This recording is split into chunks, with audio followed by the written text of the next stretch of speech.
कक्षा 10 की जो हिंदी का एग्ज़ाम होने वाला है ना, ये क्वेश्चंस रट लो बेटा। यहाँ से क्वेश्चंस आएंगे ही आएंगे, ये मेरी गारंटी है, ये मेरा दावा है। ठीक है, तो पहला क्वेश्चन क्या बोल रहा है, गद्य साहित्य का विविध रूपों में विकास किस काल में हुआ था। तो गद्य साहित्य का विविध रूपों में विकास आधुनिक काल में हुआ था। ठीक है, आंसर क्या हो जाएगा, आधुनिक काल। कह रहे हैं भाषा योग वशिष्ठ के लेखक का नाम लिखिए। तो भाषा योग वशिष्ठ लेखक का नाम बेटा क्या है, राम प्रसाद निरंजनी है। ठीक है, भारतीय हिंदू युग के दो लेखकों के नाम लिखिए, बालकृष्ण भट्ट और प्रताप नारायण मिश्र। ये इसका आंसर हो जाएगा। उसने कहा था किस विद्या की रचना है, उसने कहा था कहानी विद्या की रचना है।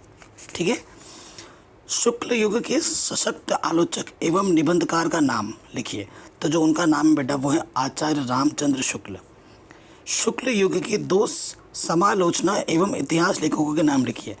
तो समालोचना इतिहास लेखक के जो नाम है, विराट योगदान देने वाले लेखक आचार्य रामचंद्र शुक्ल और आचार्य हजारी प्रसाद द्विवेदी हैं। ठीक है, ये इसका आंसर हो जाएगा। चंद्रगुप्त के रचनाकार का नाम लिखिए, जयशंकर प्रसाद, इसका आंसर होगा। किसी एक निबंध लेखक का नाम लिखिए, मुंशी प्रेमचंद। द्विवेदी युग के किन्हीं दो महत्वपूर्ण निबंधकारों के नाम लिखिए, आंसर हो जाएगा बाल मुकुंद गुप्त और सरदार पूर्ण सिंह। इनको रट लो बेटा। द्विवेदी युग के दो कहानीकारों के नाम क्या होंगे, मुंशी प्रेमचंद और जयशंकर प्रसाद। ओके, आगे बढ़ते हैं, नेक्स्ट क्वेश्चन में आते हैं बच्चों। कह रहे मुंशी प्रेमचंद की एक प्रसिद्ध कहानी का नाम लिखिए। तो वो है पूस की रात, बहुत ही फेमस कहानी है। चंद्रकांत संतति के लेखक का नाम क्या है, देवकी नंदन खत्री। गांधी जी की देन के लेखक का नाम लिखिए, कौन है, डॉक्टर राजेंद्र प्रसाद। शुक्ल युग के दो विचारात्मक निबंधकारों के नाम लिखिए। तो उनके नाम है आचार्य रामचंद्र शुक्ल और बाबू गुलाब राय। ठीक है, शुक्ल युग के सबसे प्रसिद्ध उपन्यास लेखक और उसके प्रमुख उपन्यासों के नाम लिखिए। तो शुक्ल युग के सबसे प्रसिद्ध उपन्यास लेखक का नाम मुंशी प्रेमचंद्र है। ठीक है, और उनके प्रमुख उपन्यास गोदान, गबन, सेवा सदन और निर्मला है। ठीक है, शुक्ल युग के दो प्रमुख उपन्यासकारों के नाम लिखिए। तो वह है बेटा मुंशी प्रेमचंद्र, आचार्य चतुरसेन शास्त्री। हजारी प्रसाद द्विवेदी कृत एक उपन्यास का नाम लिखिए, उसका नाम है अनाम दास का पोथा। ठीक है, बाण भट्ट की आत्मकथा किस विद्या की रचना है। तो वह है बेटा हजारी प्रसाद द्विवेदी। भूले बिसरे चित्र के रचनाकार का नाम लिखिए, भगवती चरण वर्मा। त्याग पत्र के रचनाकार का नाम क्या है बेटा, जैनेन्द्र कुमार। ये छोटे नंबर में आते ही या तो लघु उत्तरीय प्रश्न में। किसी एक महिला कहानीकार का नाम लिखिए। तो वो होगा मन्नू भंडारी। एक ही बोला है तो एक ही लिखा हमने। ठीक है, अगला क्वेश्चन है, छायावाद के चार स्तंभ किन्हें कहा जाता है। तो जयशंकर प्रसाद, सूर्यकांत त्रिपाठी निराला, सुमित्रा नंदन पंत और महादेवी वर्मा को कहा जाता है। शुक्लोत्तर युग की समय सीमा लिखिए। तो उसकी जो समय सीमा थी 1938 से 1947 तक यह है। कह रहे हैं अंधा युग के रचनाकार का नाम क्या है बेटा, अंधा युग के रचनाकार का नाम है धर्मवीर भारती। शुक्लोत्तर युग के किन्हीं दो निबंधकारों का नाम और लिख करना है। तो वो होगा आचार्य हजारी प्रसाद द्विवेदी और डॉक्टर नगेंद्र। ठीक है बेटा, कंकाल किस विद्या की रचना है, कंकाल उपन्यास विद्या की रचना है। ठीक, जहाज का पंछी के लेखक का नाम क्या है, इलाचंद्र जोशी। ठीक है, शुक्ल युग के दो नाटककारों के नाम लिखिए। तो वो है जयशंकर प्रसाद, हरिकृष्ण प्रेमी। ओके बच्चों, जयशंकर प्रसाद के किन्हीं दो प्रमुख नाटकों के नाम, एक तो बेटा अजात शत्रु और दूसरा बेटा चंद्रगुप्त।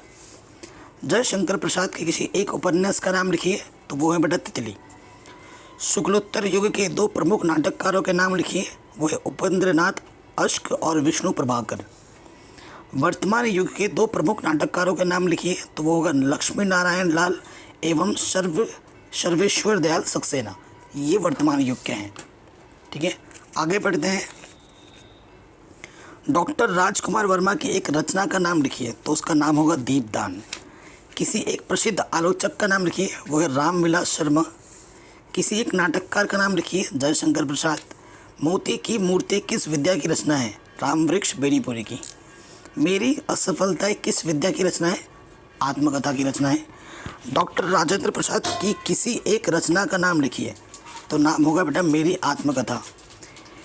हिंदी के प्रमुख आत्मकथा लेखकों के नाम लिखिए।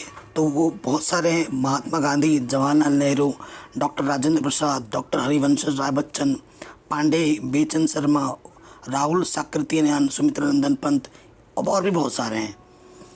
प्रेमचंद्र घर में किस विद्या की रचना है? जीवनी विद्या की रचना है। कलम का सिपाही किस विद्या की कृति है? तो मुंशी प्रेमचंद्र ने कलम का सिपाही जीवनी रची। यह रचना जीवनी विद्या पर आधारित है। ठीक है। प्रगतिवादी युग के किन्हीं दो प्रमुख लेखकों के नाम लिखिए। तो रामविलास शर्मा और शिवदानंद सिंह चौहान, ये आपका आंसर हो जाएगा। आगे बढ़ते हैं, नेक्स्ट क्वेश्चन में आते हैं। प्रेमचंद्र के बाद के 3 उपन्यासकारों के नाम लिखिए। सो वो होगा जैनेन्द्र कुमार, इलाचंद्र जोशी, सच्चिदानंद हीरानंद, ठीक है, वात्स्यायन अज्ञेय, ये सब।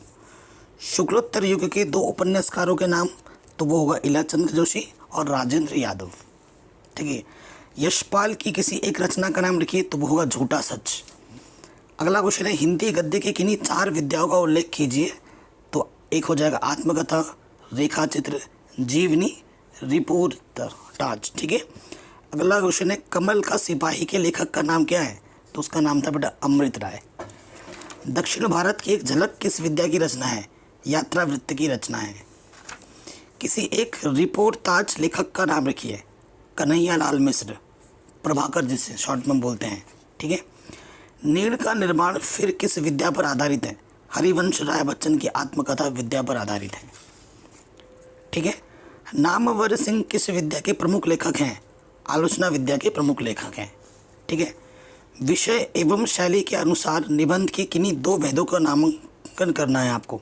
तो एक तो बेटा विचारात्मक निबंध और एक होता है बेटा भावनात्मक निबंध। ठीक, ये भी हो गया। आगे बढ़ते हैं, नेक्स्ट क्वेश्चन देखो, ये 53 नंबर पर पहुँच चुके हम। आवारा मसीहा किस विद्या की रचना है? जीवनी की रचना है। आधुनिक हिंदी साहित्य के 2 प्रमुख आलोचकों के नाम लिखिए। डॉक्टर राजकुमार वर्मा और डॉक्टर नागेंद्र। ठीक है। जंजीरें और दीवारें किस विद्या पर आधारित रचना है?